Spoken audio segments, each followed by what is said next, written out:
하나님 말씀은 역대하 13장 1절에서 12절을 교독합니다. 여로보암 왕 18째 해에 아비야가 유다의 왕이 되고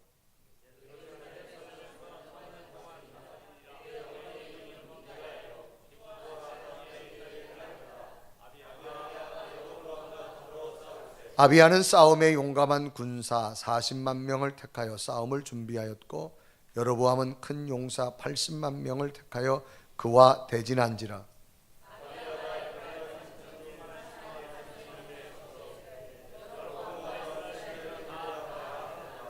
이스라엘 하나님 여호와께서 소금 언약으로 이스라엘 나라를 영원히 다윗과 그의 자손에게 주신 것을 너희가 알 것 아니냐.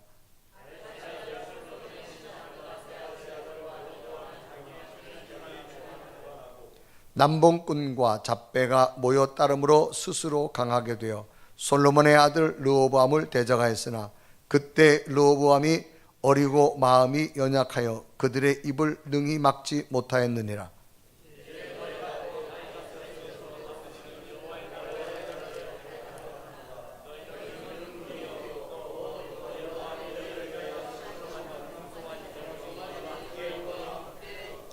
너희가 아론 자손인 여호와의 제사장들과 레위 사람들을 쫓아내고 이방 백성들의 풍속을 따라 제사장을 삼지 아니하였느냐? 누구를 막론하고 어린 수송아지 한 마리와 순양 7마리를 끌고 와서 장립을 받고자 하는 자마다 허무한 신들의 제사장이 될 수 있도다.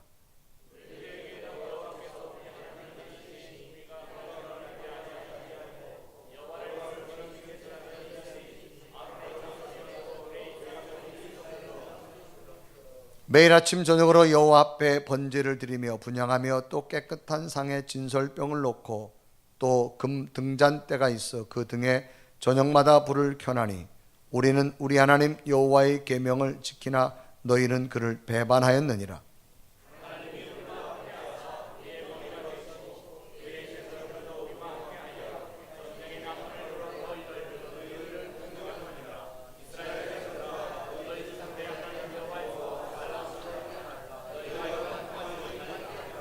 아멘. 오늘 예배는 여러분에게 주의 평강과 은총이 함께하기를 주님의 이름으로 축원합니다. 우리 옆에 분 뒤에 분 인사하십시오. 한 주간 동안 평안하셨습니까? 반갑습니다.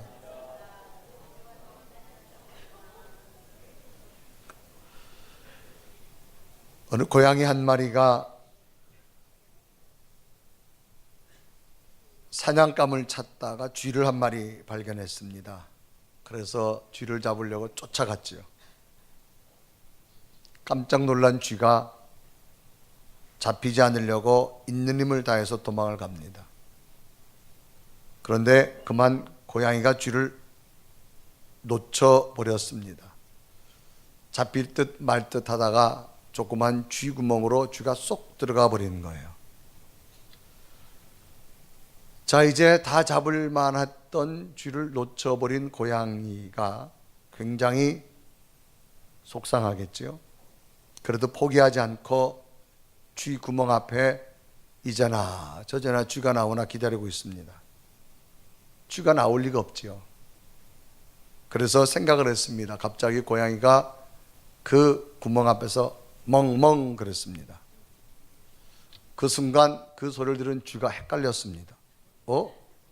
날 쫓아온 게 고양이가 아니야? 강아지였나? 아니, 좀 뒤 또 멍멍 소리가 들리는 거예요. 궁금해진 쥐가 정말인가 하고 고개를 싹 내밀어서 정말 강아지였나 하고 싹 내미는 순간 날카로운 손톱으로 발톱으로 탁 쥐를 낚아챘습니다. 그리고 고양이를 말을 합니다. 요즘 참 어려운 시절이라서 적어도 2개 국어는 해야만 먹고 살 수 있겠다라고 이야기합니다. 놓칠 뻔한 쥐를 얻게 되어졌지요. 우리가 쓰는 말 가운데 반전이란 말이 있습니다. 이것은 위치와 방향과 순서가 다른 방향으로 바뀌어지는 것. 그래서 큰 바뀌어지면 대반전이라 그런 말을 씁니다. 절망할 수밖에 없는데 희망이 되어지고요. 패배할 수밖에 없는데 큰 승리가 되어지는 것. 우리는 대반전이라 그런 말을 씁니다. 오늘 성경 본문에도 보면 이 대반전에 관한 이야기입니다. 이스라엘 역사는 솔로몬 왕 이후에 두 나라로 갈리어집니다. 하나는 북쪽을 이스라엘이라 그리고 남쪽을 유다라고 말합니다. 자, 북쪽은 이스라엘이 12지파 가운데 11지파가 구성되어지고 남쪽 유다는 유다를 중심으로 한 지파가 되어집니다. 모든 면에서 11지파가 있는 북쪽 이스라엘이 유리하지요. 이런 상황이 어느 날 북쪽 이스라엘과 남유다가 전쟁을 합니다. 북쪽 이스라엘은 군대 숫자가 80만입니다. 남쪽 유다는 40만이에요. 그러니까 이 전쟁은 하나만 합니다. 왜? 이때 전쟁은 군인과 군인이 직접 부딪혀야 하는 전쟁이기 때문에 인원이 많은 쪽이 훨씬 유리합니다. 이제 80만 대 40만의 전쟁, 이것은 해보나 마나 북쪽 이스라엘이 유리합니다. 그래 역대하 13장 3절은 말합니다. 아비야는 싸움에 용감한 군사 40만 명을 택하여 싸움을 준비하였고 여로보암은 큰 용사 80만 명을 택하여 그와 대항한지라. 여로보암은 북쪽 이스라엘의 왕이고 아비야는 남쪽 유다의 왕입니다. 이제 80만으로 무장한 북이스라엘, 이 여로보암 왕은 월등한 군사력으로 아주 두 때를 나누었습니다. 인원이 많다 보니까 40만 밖에 되지 않는 남쪽 유다의 앞부분과 뒷부분에 군사를 완전히 포진해서 완전히 포위하고 감쌌습니다. 이때 장면을 역대하 13장 13절은 말합니다. 여로보암이 유다의 뒤를 둘러 복병하였으므로 그 앞에는 이스라엘 사람이 있고 그 뒤에는 복병이 있는지라. 그러니까 이제 남쪽 유다는 북이스라엘 군대의 80만 대군 앞에 앞뒤가 다 차단돼서 이제 쌓였습니다. 이제 앞에서 몰려오고 뒤에서 몰려오고 이제 전쟁을 해보나 마나 패할 수밖에 없는 전쟁입니다. 이때 유다 왕 아비야가 하나를 선택합니다. 그 선택은 뭔가 하면 하나님을 찾습니다. 그리고 하나님 앞에 기도하기 시작합니다. 하나님 우리를 도와달라고 하나님을 의지합니다. 그런데 놀랍게도 하나님께서 이 기도를 들으시고 이 남유다를 돕기 시작합니다. 갑자기 남쪽 유다의 40만 군대가 북이스라엘의 50만 군대를 격파하기 시작합니다. 저들의 힘으로 격파한 것이 아니라 하나님이 저들을 도와주셨습니다. 그래서 전쟁의 대반전이 일어났습니다. 패배할 수밖에 없는 전쟁이 이제 승리의 모습으로 돌아서게 되어집니다. 그래 역대하 3장 18절은 이때를 기록하죠. 그때 이스라엘 자손이 항복하고 유다 자손이 이겼으니 이는 그들이 그들의 조상들의 하나님 여호와를 의지하였음이라라고 말합니다. 더 나아가서는 50만 대군을 물리치고 이제는 북이스라엘 땅까지 쫓아가게 되어져서 영토까지 얻게 되어집니다. 그래 역대하 3장 19절은 말하죠. 아비야가 여로보암을 쫓아가서 그의 성읍들을 빼앗았으니 곧 베델과 그 동네들과 여산이와 그 동네들과 에브론과 그 동네들이라라고 기록합니다. 하나님의 능력을 얻어서 아비야가 북이스라엘을 이기게 되어집니다. 그래서 아비야는 계속적으로 하나님께서 도와주셔서 강하게 되어져서 북이스라엘이 이제는 남유다를 침공할 수 없습니다. 근데 반대로 그렇게 강했던 북이스라엘 여로보암 왕은 점점 쇠퇴해져 버리고 맙니다. 근데는 하나님이 북여로보암 왕을 쳐가지고 비참하게 그의 삶을 끝내버리고 마는 죽음을 택하고 말지요. 그리고 역대하 3장 20절에 말합니다. 아비야 때에 여로보암이 다시 강성하지 못하여 여호와의 치심을 입어 죽었고 그랬습니다. 당시에 누가 보아도 80만 군대와 40만 군대, 이거는 전쟁을 해보나만 합니다. 그런데 결과는 40만 군대를 가졌던 남쪽 유다가 대반전의 승리의 역사를 거두게 되어지지요. 전쟁의 확률적으로나 군사적으로 봐도 분명코 북이스라엘이 이길 수밖에 없습니다. 그런데 대반전으로 40만 군대 남쪽 유다가 이긴다고 하는 것은 있을 수 없는 일입니다. 어떤 논리와 상식으로도 이해가 될 수 없습니다. 그러면 당시 이 남유다 아비야 왕은 어떤 모습이었길래 이 전쟁에 패할 수밖에 없는 전쟁을 대반전으로 승리하게 되어졌는가를 발견하면서 아비야가 승리할 수밖에 없었던 요소 무엇인가를 발견하고, 오늘 그 요소와 그 원인을 우리가 찾는다면 우리에게도 반드시 대반전의 승리는 일어날 줄 믿습니다. 이 아비야의 승리가 오늘 여러분에게도 임하기를 주님의 이름으로 축원합니다. 그러면 무엇이 원인이 되어졌을까? 첫째는요, 분명한 확신 있는 믿음이었습니다. 자, 우리가 분명하다는 말은 어떤 사실이 틀림이 없다 그런 얘기예요. 그러니까 이 아비야에게는 뭐가 있었느냐? 분명한 확신이 있었다. 확신이라는 말은 굳게 믿는 거예요. 그럼 뭘 굳게 믿었느냐? 오늘 성경은 하나님을 굳게 믿었다라고 하는 원인입니다. 당시 북이스라엘의 여로보암 왕과 남유다 왕의 전쟁, 누가 보아도 북이스라엘이 이길 수밖에 없습니다. 왜? 군사적으로 80만과 40만입니다. 북이스라엘의 여로보암 왕은 80만의 군대를 확신 있게 믿었습니다. 왜? 이 80만만 있으면 저 40만의 남유다를 충분히 마지막 정복할 것이다라는 분명한 군사적인 확신을 가지고 있었습니다. 확신이라는 말은 굳게 믿는다 그 말이지요. 그런데 남쪽 유다의 왕은 뭘 확신 있게 믿었느냐? 하나님이 나를 돕는다라고 하는 확신을 가진 겁니다. 그러니까 두 왕이 확신 있게 믿긴 믿었지만 믿은 대상이 달랐어요. 북이스라엘은 80만 군대를 믿었고 남유다는 하나님을 믿었습니다. 그래서 이 북이스라엘의 왕 여호람 왕은 80만 군대로 확신을 했었고 남유다의 아비야 왕은 하나님이 나와 함께하는 확신을 갖게 되어졌습니다. 그래 역대하 3장 10절은 말하죠. 우리에게는 여호와께서 우리 하나님이 되시니 라고 말합니다. 또 12절은 말하죠. 하나님이 우리와 함께 하사라고 말합니다. 당시 아비야 왕의 분명한 확신은 하나님께서 지금 우리의 하나님이 되신다는 확신을 가지고 있었습니다.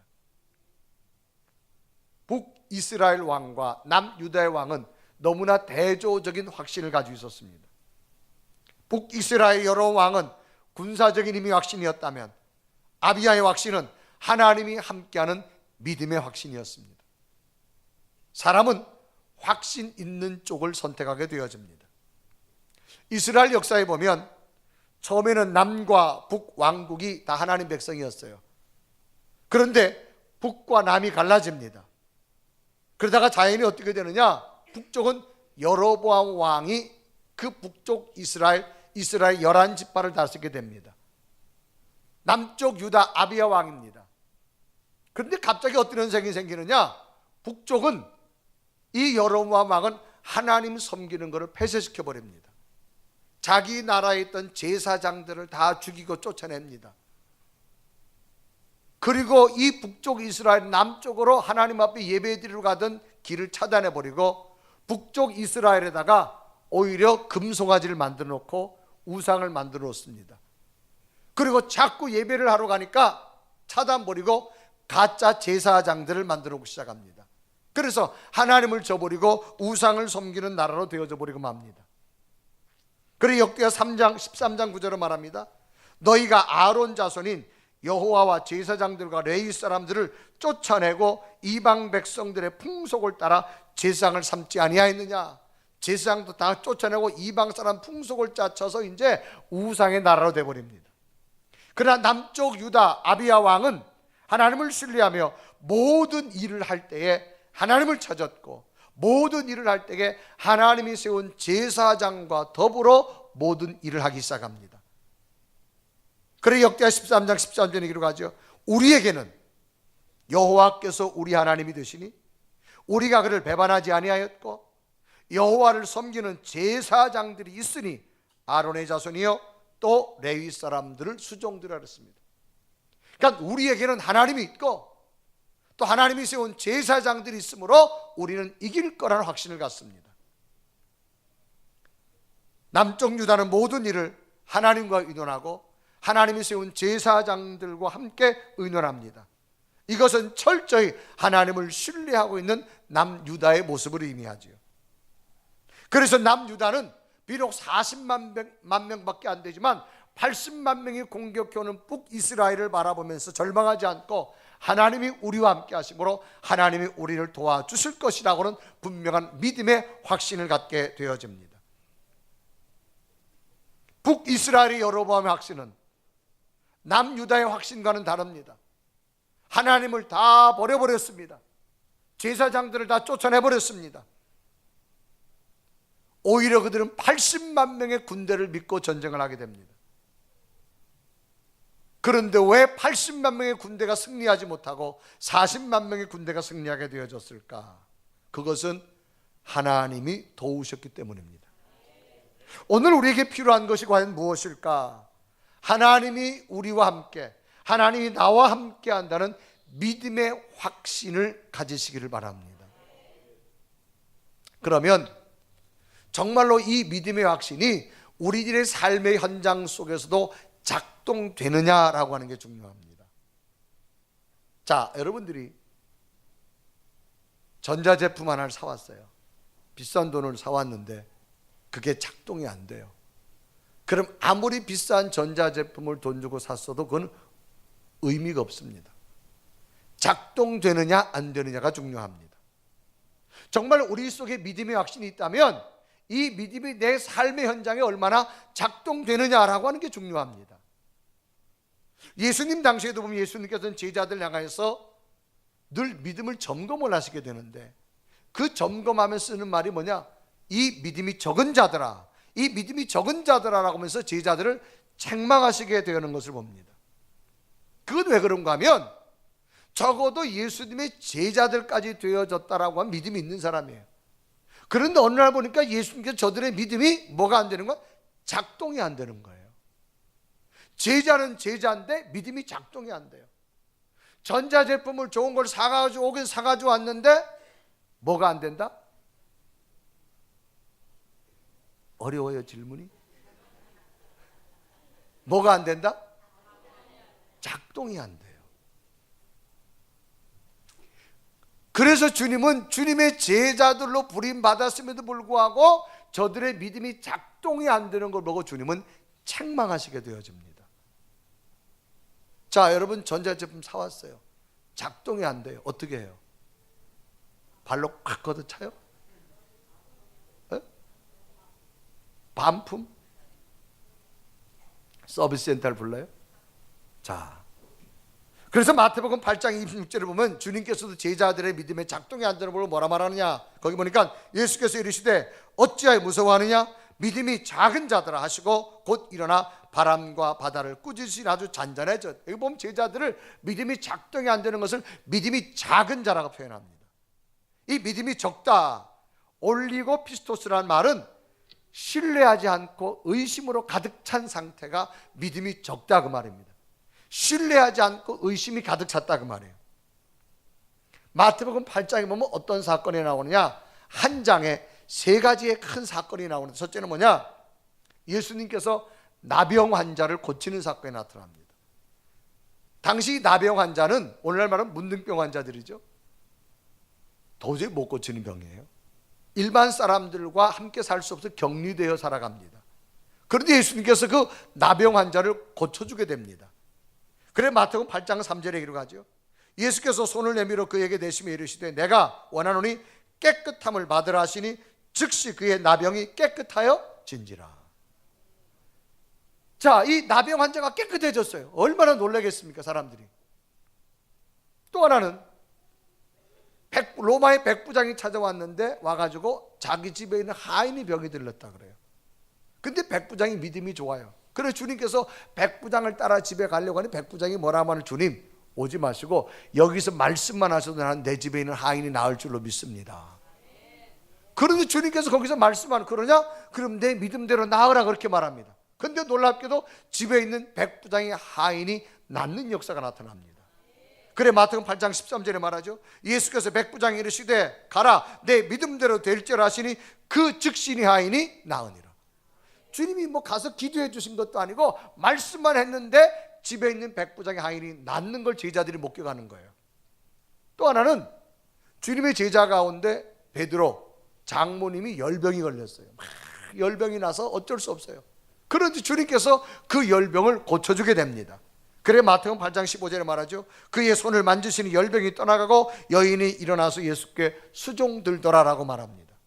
자, 나병 환자를 치료하고 백부장의 하인을 말씀으로 고쳐주고 베드로 장모 열병도 치유해주는 걸 누가 봤느냐? 예수님의 제자들이 옆에서 다 봤어요. 그러면 제자들이 요즘 표현으로 말하면 어떨까요? 그 치료하는 주님의 모습을 보면서 제자들이 야, 정말 하나님은 살아계시구나. 정말로 이분은 하나님의 아들이시구나.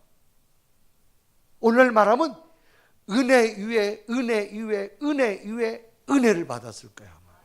뭐 엄청난 은혜를 받았을 거야. 역시 하나님의 아들이라고. 그런 예수님을 보셨는데 조금 후에 예수님과 함께 배를 타고 갈릴리 호수를 지나가요. 근데 갑자기 풍랑이 일기 시작해요. 예수님이 그 배에 계신데도 불구하고 배가 막 풍랑이 일어서 배가 뒤집힐 것 같으니까 제자들이 뭐라 말하냐? 아이고 죽겠네. 아이고 죽겠네. 우리 이제 다 죽었다는 거지. 우린 꼼짝없이 죽었다고 말합니다. 조금 전까지 예수님의 엄청난 기적을 봤어요. 지금 예수님이 함께 배에 탔는데도 불구하고 현실 앞에 풍랑 앞에 배가 뒤집힐 것 같으니까 죽겠다란 말만 합니다. 마태복음 8장 25절에 기록하죠. 그 제자들이 나와 깨우며 이르되 주여 구원하소서 우리가 죽겠나이다. 여러분 죽겠나이다는 말은 우리는 멸망되고 끝났다 그 말이에요. 모든 것이 절망적이고 포기된 상태, 단 1%의 희망도 지금 상황에 없다라는 말입니다. 조금 전까지 예수님의 엄청난 기적을 봤어요. 제자들은 전부 은혜 위에 은혜를 받고 은혜 위에 은혜를 받고 정말로 당신은 하나님의 아들이라고 말했던 그 제자들, 정작 풍랑을 당하자 저들의 믿음은 온데간데 없습니다. 믿음이 하나도 작동되지 않습니다. 죽겠다라고 말합니다. 희망이 없다라고 말합니다. 우린 꼼짝없이 끝났다라고 말합니다. 그래서 주님은 저들의 믿음을 책망하신 거예요. 이 믿음이 적은 자들아, 너희들 속에 왜 그렇게 믿었던 믿음이 다 없느냐? 왜?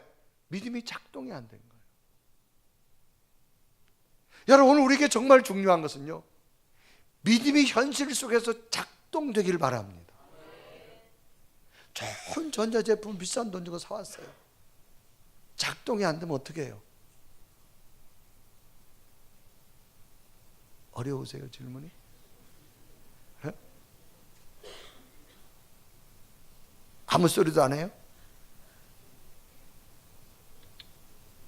여러분 우리들의 믿음이 좀 작동되기를 바랍니다. 여러분 리모컨을 딱 하면 TV전이 커져야 되잖아요. 계속 눌렀는데 안 켜지면 어떻게 해요? 안 켜지면 어떻게 해요? 여러분 중요한 것은요, 우리 속에 믿음이 있어요. 여러분 늘 말하잖아요. 은혜 받았어, 은혜 받았어, 은혜 받았어. 그러나 현실에 와서는 그 은혜가 다 어디로 갔어요? 조금만 어려워도 불평을 쏟아내고, 조금만 힘들어도 믿음의 말을 한마디도 안 하고, 생각도 딴 생각을 하고. 중요한 건 여러분, 믿음이 현실 속에서 작동되시기를 바랍니다. 이게 정말 중요한 거예요 여러분. 내 속에 믿음이 있다면 그 믿음이 현실 속에 작동이 될 수 있도록. 여러분 우리가 주일날 되면 맞아 오늘 은혜 받았어 그러잖아요. 근데 간혹 식당 내려가가지고 은혜 받은 모습이 하나도 없어. 뭐 불과 몇 초 사이인데도, 뭐 몇 분 사이인데도. 더군다나 집에까지 가면 더하지. 여러분 속에 거룩한 주일날 여러분 속에 하나님의 말씀이 은혜가 있다면 한 주간 살아가면 좀 작동하길 바랍니다. 아니 전자제품 사왔으면 잘 돼야지. 우리 속에 여러분 믿음이 있다면 믿음이 현실 속에 잘 작동되길 바랍니다. 오늘 성경에 있는 남쪽 유다 아비야 왕은 자기들은 40만이에요. 북쪽 이스라엘은 80만이에요. 이거 뭐 전쟁해보나 마나 앞뒤로 꽉 막혔어요. 그런데 얼마나 믿음의 작동이 잘 되는지 이런 상황에도 하나님이 도울 줄로 믿습니다. 이런 상황에도 하나님이 우리와 함께 할 줄 믿습니다. 이게 여러분 믿음 아니에요? 아멘. 그래 역대하 3장 10절에 말합니다. 우리에게는 여호와께서 우리의 하나님이 되시리라고 말합니다. 또 12절에 보세요. 하나님이 우리와 함께 하사라고 말합니다. 지금 앞뒤로 꽉 막혔어요. 그런데도 여기에도 하나님은 우리를 도와주실 줄로 믿고 하나님이 함께 하실 줄로 믿습니다. 여러분 속에 믿음이 있다면 믿음이 작동되길 바랍니다. 우리의 문제점은 여기에 있어요. 작동이 안 돼요. 작동이. 여러분 작동이 안 되면 버려지는 거예요. 다시 나를 뜯어가지고 고쳐야 되는 거예요. 오늘 우리 속에 중요한 것은 내 속에 믿음이 있다면, 하나님의 말씀이 있다면 작동되는 여러분 되기 바랍니다. 조금 현실이 어려워도 하나님이 함께 도울 거야. 하나님이 함께 하실 거야. 하나님이 새로운 길을 주실 거야. 하나님이 피할 길을 주셨어. 새로운 길을 주실 거야. 여러분 이런 믿음이 좀 있어지길 바랍니다. 이게 믿음이 작동되는 거예요. 작동되는 거. 결국 전쟁은 어떻게 되지요? 80만 군대가 패합니다. 40만 밖에 안 되는 이 남유다를 하나님이 도와주십니다. 그래서 전쟁을 승리하는데 성경은 분명히 말합니다. 왜 전쟁을 이겼느냐? 너희들이 나를 의지했다, 그렇게 말합니다. 그래 역대하 13장 18절에 말하죠. 그때 이스라엘 자손이 항복하고 유다 자손이 이겼으니 이는 그들이 그들의 조상들의 하나님 여호와를 의지하였습니다. 여러분 인생의 승과 패는 사람이 아니에요. 하나님이 도우셔야 돼요. 아멘. 하나님이 도와주는 여러분 인생이 되기를 바랍니다. 그러면 작동을 좀 가지세요. 작동. 따라합시다. 작동합시다. 옆 사람 보고 작동합시다. 믿음의 작동이 필요한 거예요. 여러분 하루를 시작하면서도 선포하세요. 오늘도 하나님이 나와 함께 할 줄로 믿습니다. 이 한 주간 우리 가정과 자녀들과 삶을 축복할 줄 믿습니다. 이러고 좀 시작해 보세요. 아침에 자고 일어나면서 기지개 펴면서 아이고 죽겠네.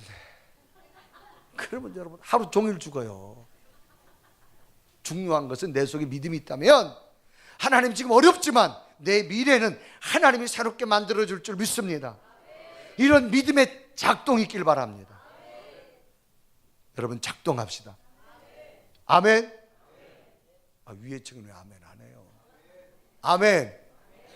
여러분 좀 작동하세요. 작동.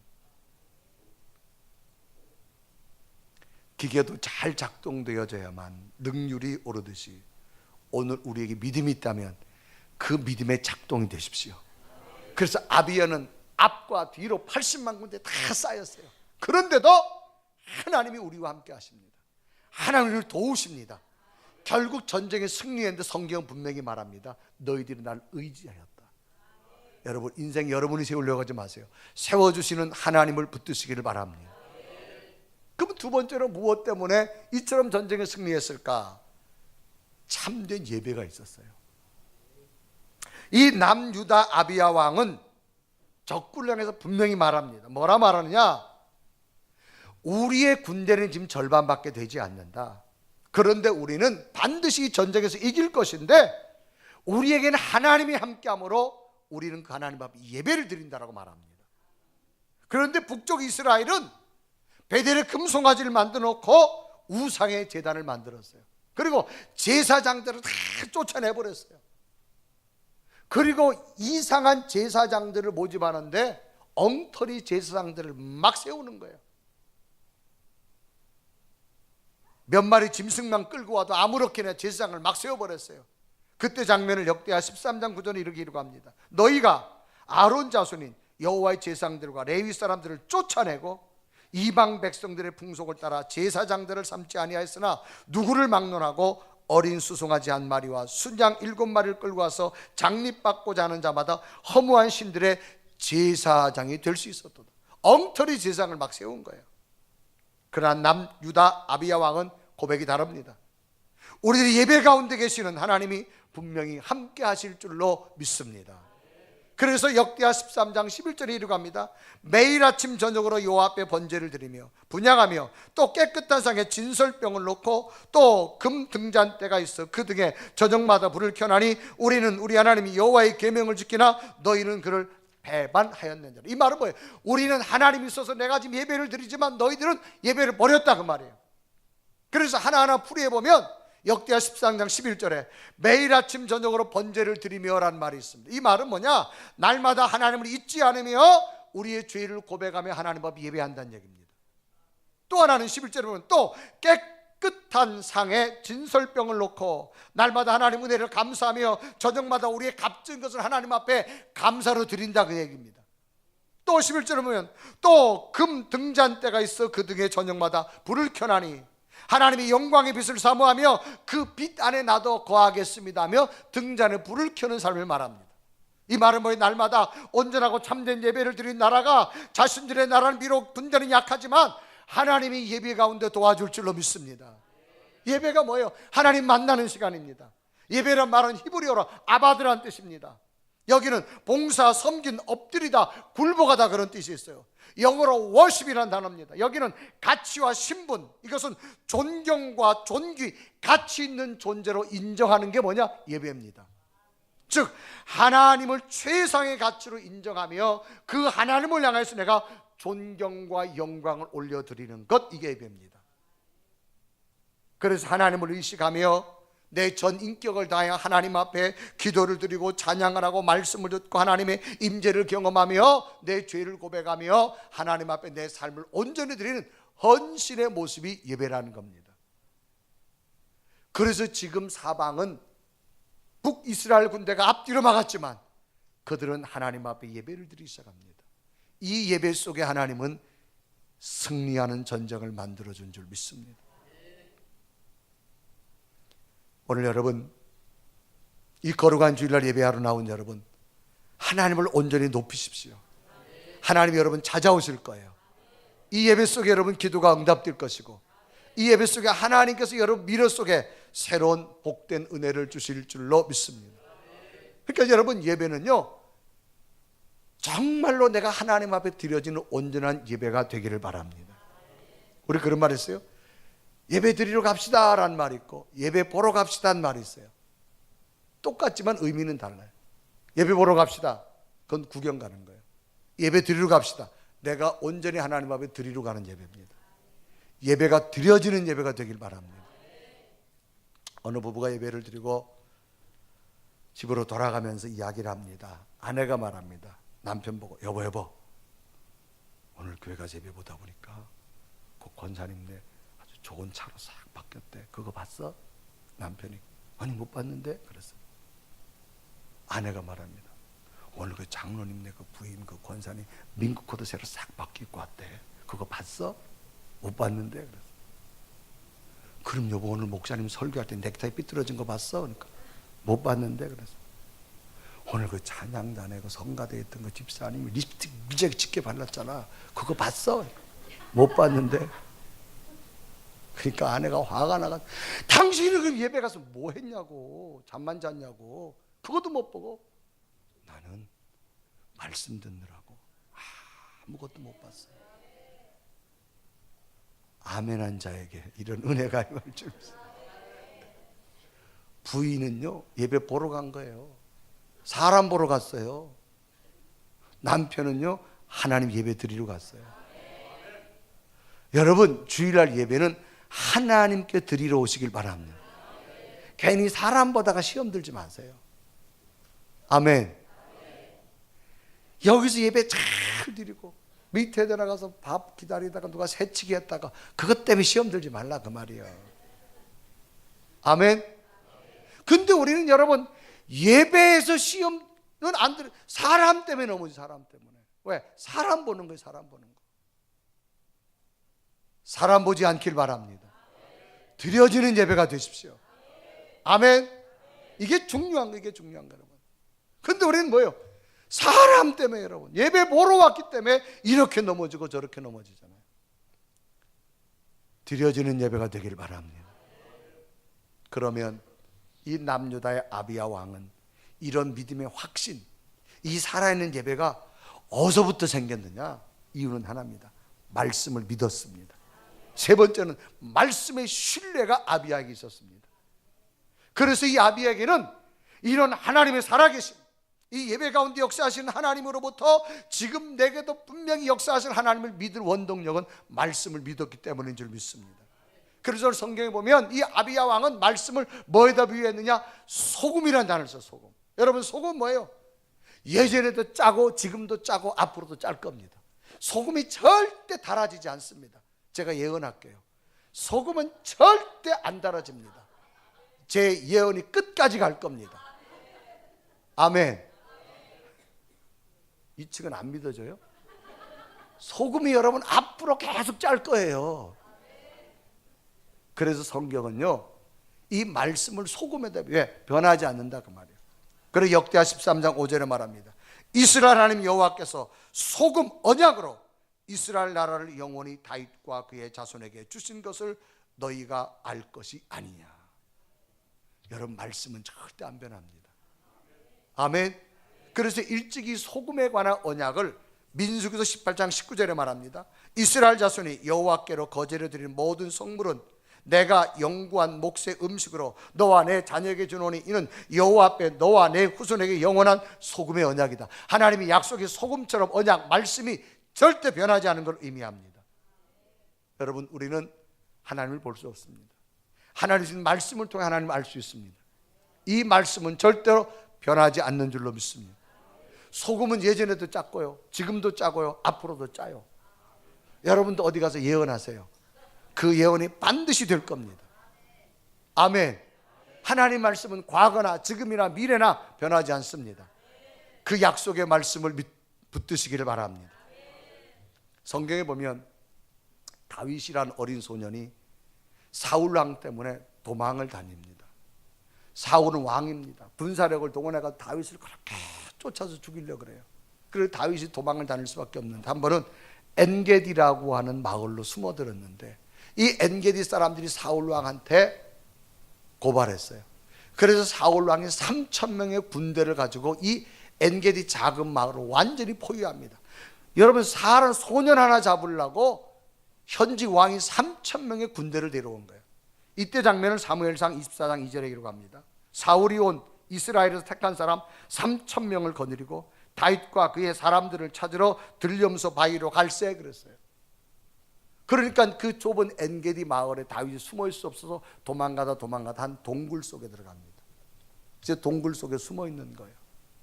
이제 사울이 3,000명을 가지고 온 마을을 다 수색하다가 지치니까 이제 동굴 앞에 가서 서늘하게 있는 거예요. 이제 동굴만 들어가면 다윗 잡는 거 시간 문제예요. 그런데 갑자기 사울이요 피곤해지기 시작해요. 거기서 깜빡 잠을 잡니다. 그리고 병사들에게 전부 3,000명 휴식을 취하라 그래요. 이때 동굴 속에 있던 다윗의 병사가 다윗 보고 말합니다. 사울이 지금 잠든 것 같습니다. 가서 사울을 죽입시다. 그럼 우리는 절대 도망 다니지 않아도 됩니다. 그때 다윗이 절대 하지 마라. 왜? 저 왕도 하나님이 세웠다. 그러므로 절대 하나님이 세운 것 내가 어쩔 수 없다. 절대로 손대지 말아라. 그것은 하나님의 말씀이 금했기 때문이다. 그래서 다윗이 가가지고 옷자락만 베고 와요. 칼로. 여러분 잠든 사람 옷을 칼로 베일 정도면 뭐 칼을 가지고 목 치는 거 시간 문제잖아요. 그런데 절대 다윗이 그 사울을 죽이지 않습니다. 왜? 하나님이 기름 부은 자를 건들지 말라 말씀을 믿었기 때문에. 그래서 사무엘상 24장 5절에 말합니다. 그리한 후에 사울이 옷자락 빼므로 말미암아 다윗의 마음이 찔려 6절에 보니까 자기 사람들에게 이르되 내가 손들어 여호와의 기름 부음 받은 내 주를 치는 것은 여호와께서 금하시는 것이니 그는 여호와의 기름 부음 받은 자가 됨이라. 하나님이 하지 말랐다는 거예요. 그래서 내가 안 한다는 거예요. 결국 말씀을 붙든 다윗 어떻게 됐을까요? 하나님이 사울을 버리고 이스라엘의 2대 왕으로 세우는 기적을 줍니다. 그래 사무엘하 2장 4절에 기록하죠. 유다 사람들이 와서 거기서 다윗에게 기름을 부어 유다 족속의 왕으로 삼았더라. 다윗이 왕이 된 게 하나님이 그렇게 만드시더라 그 말이에요. 다윗은 끝까지 말씀을 붙들었습니다. 말씀을 신뢰했습니다. 여러분, 오늘 우리에게 필요한 것이 뭘까요? 하나님을 우리는 볼 수는 없습니다. 하나님이 말씀으로 우리에게 주셨습니다. 이 말씀을 믿으십시오. 이 말씀을 믿으시고 확신을 가지세요. 그리고 그 말씀 속에 주시는 하나님의 놀라운 참된 예배를 날마다 회복시키십시오. 하나님은 여러분을 도와주실 줄로 믿습니다. 그래서 패배할 수밖에 없는 이 남유다는 80만 대군을 물리치고 심지어 쫓아가서 영토까지 확장하게 되어지고 끝내는 하나님께서 북이스라엘의 여로보암을 버려서 치셔서 죽게 만들지만 아비야는 승리하는 역사를 이루게 되어져서 결국 북이스라엘이 멸망하지만 남유다를 통해서 새로운 국가가 건설되는 기적을 만드는 사건을 발견합니다. 여기에는 하나님의 인도하심이 있었기 때문입니다. 오늘을 살아가는 여러분, 여러분 인생에 어떤 대반전을 원하십니까? 다시 한번 내 믿음을 점검하는데 나는 분명한 확신이 있는가? 믿음이 잘 작동되고 있는가? 점검하시고 예배, 하나님과 만나는 예배가 되시고 말씀 붙들고 승리하는 여러분 되기를 주님의 이름으로 축원합니다. 우리 한번 고백하며 찬양할까요? 늘 주의 말씀을 내가 받습니다. 늘 기쁜 마음으로 온 세상을 살아갑니다. 내 속에 이런 은혜가 함께하기를 소망하며 고백하며 찬양합니다.